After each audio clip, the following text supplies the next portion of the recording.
Вы будете в шоке, когда увидите, с какими почестями были захоронены знаменитые мафиози. Сегодня я расскажу вам о своем топе 10 захоронений криминальных авторитетов из разных стран. А в конце видео вы увидите памятник, принадлежащий, пожалуй, самому опасному преступнику из всех, что я показывал когда-либо. Приятного просмотра! Я уже рассказывал вам ранее про самые разные могилы криминальных авторитетов. Тогда в моем списке оказались, пожалуй, самые громкие имена в преступном мире постсоветского пространства. Чего только стоят монументы того же япончика, Атари Квантришвили, или полноценный монумент во весь рост деда Хасана. Но лично мне больше всего запомнилась огромная гранитная статуя Ровшана Лиоранского. Кстати, если захотите узнать подробнее про их истории, то вы всегда найдете ссылку в описании. Так вот, у некоторых почему-то сложилось впечатление, что только в России существует подобная тенденция, когда отпетым преступникам делали самые большие почести, которые только возможны после их кончины. Но не стоит так думать, ведь на самом деле подобные случаи распространены по всему миру. И я сейчас говорю не про страны, которые входили в состав Советского Союза. Дело в том, что подобные монструозные могилы можно найти буквально в каждой стране. Лично меня поразило то, что в современной Европе, которая, по идее, так сильно борется с преступностью, до сих пор сохранила на своих кладбищах настоящие произведения искусства. А ведь все это люди, у которых самое ужасное прошлое. Убийцы, лидеры мафиозных группировок, которые уничтожали людей тысячами. Так что я и решил подготовить для вас материал, в котором я постараюсь подробно рассказать о таких захоронениях.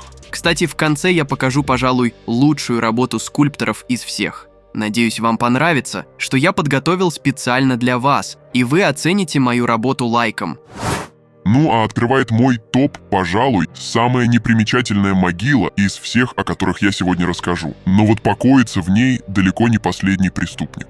И имя ему Бакси Сигел. И этот персонаж наверняка был у вас на слуху до моего рассказа. Дело в том, что его образ лег в основу многих персонажей современных кинокартин. К примеру, его биография легла в основу фильма «Бакси» 1991 года выпуска. А одна из последних картин, в которых поучаствовал этот персонаж, стал сериал «Подпольная империя». Бакси Сигел родился в бедном квартале города Бруклин в 1906 году. В то время он был густо заселен различными мигрантами, так что спокойного и просто детства ему было не суждено достичь. В самом юном возрасте Бакси присоединился к уличной банде, которая промышляла воровством. Вскоре после этого он перешел к рэкету, а также не чурался участвовать в драках. В те времена он и получил свое прозвище Бакси за его крайне вспыльчивый характер и недолгие раздумья. Если разобраться подробнее в этом прозвище, то можно понять, что это было жаргонное выражение «go bugs», что означало «слететь с катушек». Думаю, теперь вы понимаете, что это за персонаж. Позже, когда Сигел повзрослел, он перебрался в Нью-Йорк, где начал промышлять угоном автомобилей, а в возрасте всего 11 лет он стал наемным убийцей. В общем, парень с самого детства был полным бунтарем. В те времена он несколько раз попадал в полицию, однако все разы умудрялся избежать наказания, просто выплатив штраф или дав взятку. Но, пожалуй, я не буду особо заострять внимание на этом периоде его жизни. Все-таки история реально длинная, но за свою молодость он умудрился сколотить весьма нехилое состояние. Ведь в 1937 году он перебрался в Калифорнию, где проживал в огромном особняке за кучу денег. А еще он весьма нравился дамам, ведь имел очень даже красивую внешность. В общем, парень реально поднялся с низов. Ну а в 40-х годах он перебрался в Лас-Вегас, где решил заняться игорным бизнесом. Он то его и погубил.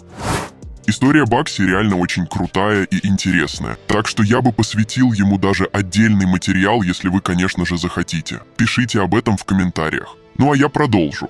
В общем, Бакси в свое время поссорился с мафией, и те решили его устранить. Он ожидал встречи с одним человеком в своем бунгало, где они постоянно и проходили. Но тому не было суждено сбыться, ведь ему подослали киллера. Через открытое окно он произвел несколько выстрелов и попал в голову, остальные в тело. Все раны были несовместимы с жизнью, так что Бакси Сигел умер почти моментально. На похороны знаменитого гангстера почти никто не пришел, лишь немногочисленные родственники. Даже ближайшие соратники отвернулись от него. Так что могила весьма знаменитого и грозного преступника выглядит сегодня вот так. Простенько, не так ли? Но я считаю даже такие почести для этого убийцы излишни. И даже сейчас такая могила выглядит весьма неплохо. Следующий персонаж также может быть уже известен вам. это Винсент Алло. Один из персонажей из знаменитого фильма «Крестный отец» как раз был срисован с него. Этот мужчина рос в Нью-Йорке. И хоть вам может показаться, что этот город весьма привлекательный, в 20-е годы прошлого века там было весьма неспокойно. Так юный Винсент начал промышлять с самого раннего возраста. Он даже угодил в тюрьму в возрасте 14 лет. За что? Ну, будучи подростком, он совершил вооруженное ограбление. В общем, тоже плохой парень. В 1926 году Алло стал членом весьма влиятельной банды. На этой должности он курировал работу клубов, казино и другие подпольные организации. И, надо сказать, у него получалось очень хорошо. Дело в том, что он открыл целых 2 казино и не встретил вообще никакого давления со стороны правительства или правоохранительных органов. А значит, у мафии не было совершенно никаких издержек от этого бизнеса. Ценный сотрудник, не так ли? Но его биография не столь красочная, как у предыдущего персонажа. И это позволило ему дожить до весьма преклонных лет. Винсент Алло отошел от дел в 1970-х, и целых 30 лет он жил спокойной пенсионерской жизнью. Алло умер в 2001 году в возрасте 96 лет. Его останки были захоронены в Бронксе. И я хочу вам сказать, его могила хоть и не супер монструозная, но выглядит она, очень уж круто. Она даже стала своеобразной достопримечательностью местного кладбища. Посмотрите сами. Следующий персонаж родился даже не в прошлом веке, а аж в далеком 1880 году. И звали его Джозеф Леонардо. Рос он в весьма большой семье, у него было 3 брата и сестра. И вплоть до своего 15-летия он жил вместе с семьей в укромном сицилийском городке Ликато. К слову, сейчас этот город весьма круто развился, и его можно смело считать курортным, ведь виды там просто потрясающие. В 1901 году он перебрался в Нью-Йорк и жил в районе Маленькая Италия. Там он долгие годы развивал свой бизнес по продаже фруктов, а позже открыл и свою кондитерскую. К слову, лишь спустя некоторое время к нему приехали его братья, и именно с ними он и сколотил свою первую банду. Честный бизнес приносил совсем немного денег, так что парни решили пойти в криминал. Они занимались вымогательством и грабежами. Правда, эта история начинается уже в Кливленде. В те времена он и его банда, состоящая из братьев, совершала немало преступлений. Он даже умудрился попасть в тюрьму за ножевые ранения. После освобождения его также арестовали за грабеж, но в тюрьму он не попал. После он застрелил человека во время ссоры, но его также оправдали. А после этого его подозревали в двойном убийстве, но и тут наказания никакого не было. Странное стечение обстоятельств, не так ли? Но тут произошло то, что в корне изменило жизнь Леонардо. В 1919 году начал действовать сухой закон. По нему в стране нельзя было продавать никакого алкоголя. И именно поэтому он и сколотил огромное состояние. Он продавал кукурузный сахар и дрожжи, подпольные производства самогона. И помимо этого он начал поджимать весь бизнес под себя, угрожая расправами несогласным. В общем, Джозеф стал самым настоящим сахарным бароном и так прожил всю свою жизнь, управляя своей собственной бандой. Джозеф Леонардо был готов к своей смерти и даже носил с собой завещание, а также никогда не расставался со своими телохранителями. Но в один день он поехал в парикмахерскую лишь со своим братом после странного звонка. Там то его и расстреляли киллеры конкурирующей мафии. Леонардо умер в 1927 году. На его поминках собралось несколько сотен скорбящих. Многие из них приехали из других городов. А также это событие привело к весомым последствиям. Но это опять же огромная история, которую я могу рассказать вам в другом видео. А вот и его могила. Во времена сухого закона в Америке очень сильно развивалась преступность. И как вы могли понять, именно контрабанда спиртным приносила в те времена чуть ли не больше всего денег. Так что я не мог пройти мимо историю и этого человека Дач Шульц. Этот мужчина был одним из самых успешных гангстеров в США, и промышлял он как раз в те времена. Дач родился в 1902 году. С самых ранних лет он начал помогать своей семье деньгами, ведь его отец был владельцем конюшни, а мать прачкой. Казалось бы, богатый отец, так что жизнь обеспечена. Но он покинул семью, когда мальчику было всего 4 года, так что Шульц вступил в банду и стал взломщиком. И этот парень на самом деле запомнился многим. Чем? Он, например, имел весьма скверный характер. Даже самым близким подручникам он платил небольшие деньги. Что уж говорить о ком-то со стороны. За это его почти никто не любил. Его знакомые говорят, что у Датча было всего пара штанов, а также недорогой костюм. И это с учетом того, что по тем временам он был миллионером. Да-да, даже среди мафиози бывают скупердяи. Но вот его адвокат говорил иначе. Он был весьма терпимым. Толкнешь его девушку, ничего страшного, плюнешь в лицо, все равно. Но если ты украдешь хоть монетку денег из его кармана, ты был бы трупом. В общем, так он и жил, не тратя свое состояние. Преступлений у него также была куча. Грабежи, рэкет, убийства. В общем, целый букет. Но все же даже такую весомую фигуру решили устранить никто иные, как соратники. Дело в том, что Шульц давно планировал совершить убийство прокурора, который им мешал. Банда посчитал, что это приведет к неминуемым последствиям, которые развалят организацию.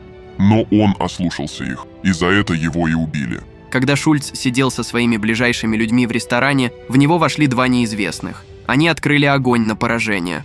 3 друзей Шульца скончались на месте. Сам он умер в больнице спустя сутки. Его могила находится на одном из кладбищ в Нью-Йорке. И выглядит она весьма круто. А как она вам? А знаете ли вы, кого боялся Аль Капоне? Ниот. Этот известный мафиози был совершенно бесстрашным. Даже тысячи людей из других банд и мафиозных группировок были ему не страшны. Но все же была одна личность, единственный человек на земле, кого на самом деле боялся знаменитый Аль Капоне. Кто это? Хайме Вейс. Этот человек родился в 1898 году в Польше, и когда ему было 3 года, он с родителями переехал в Америку. Еще подростком Хайме был хулиганом. Правда, поначалу карьера у него не задавалась. Однажды во время кражи со взломом он опрокинул полку с парфюмерией, за что полицейские прозвали его парфюмерным взломщиком. Интересное прозвище, не так ли? Но то, что было дальше, намного интереснее. Дело в том, что именно этот человек придумал способ убить кого угодно максимально незаметно. Так называемая поездка в один конец. Это когда человек садится за руль автомобиля, а на заднем сидении его поджидают киллеры. Да-да, тот самый приемчик из фильмов придумал этот парень. Но его биография настолько обширная, что мы не будем на ней останавливаться. Хватит и тех фактов, что этого парня боялся Аль Капоне. Лучше я расскажу вам историю о его смерти. Ведь это целый фильм. В общем, он приехал с подручными в свою штаб-квартиру, где его ждали несколько киллеров. Вайс погиб сразу на месте, а вот его друзьям удалось избежать моментальной гибели. Говорят, эти люди смогли выбежать из здания и чуть ли не скрыться. Их убили уже на другой стороне улицы. Так что это была целая мафиозная перестрелка в духе крутых блокбастеров. Произошло это в 1926 году. Похоронили Вейса на кладбище в городе Хиллсайд. Это то же место, где был похоронен сам Аль Капоне. Иронично, не так ли? Ну а вот и его могила. Огромный гранитный склеп. Выглядит очень круто. Что ж, мне пора уже заканчивать. Но я обещал вам показать много очень интересных и крутых памятников разным гангстерам, так что придется рассказать о них вкратце. Вот это очень интересный склеп, который был возведен в честь умершего Сэма Джанкана. Эта личность интересна тем, что сначала он руководил весьма крутой организацией, которая орудовала в Чикаго, а после перешел на сторону ЦРУ. Он приложил руку к убийству Фиделя Кастро. Эта могила посвящена Майку Мерло. Он был главой одной из бандитских группировок, а также наладчиком связаны все с той же чикагской организацией. Следующий склеп возвели в честь Джонни Торио. Этот парень сыграл важную роль все в той же организации до времен Аль Капоне, а после был правой рукой самого Лаки Лучано. Это, если что, тоже очень известный мафиози. А тут захоронен Томми Гальяно. Мужчина был известен тем, что он в течение 2 десятков лет незаметно руководил группировкой, которая позже стала одной из самых влиятельных в Нью-Йорке. Ну и последняя могила принадлежит Антонио Ломбардо. Он был президентом Сицилийского союза мафий, а также правой рукой Аль Капоне. В общем, тоже влиятельный тип. А какая могила известных мафиози понравилась вам больше всего? Делитесь об этом в комментариях. Лично мне кажется очень крутой склеп Антонио Ломбардо, ведь то, что сделали из гранита скульпторы, находится на высшем уровне профессионализма. А знаете, где еще нужны профи? В нашей команде. Друзья, у вас есть возможность попасть в нашу команду. Если вы владеете навыками видеомонтажа, можете озвучивать ролики на русском, английском и других языках, или же пишите интересные сценарии. Мы будем рады с вами поработать. Пишите в Telegram-бота. Ссылка в описании. И спасибо вам за просмотр.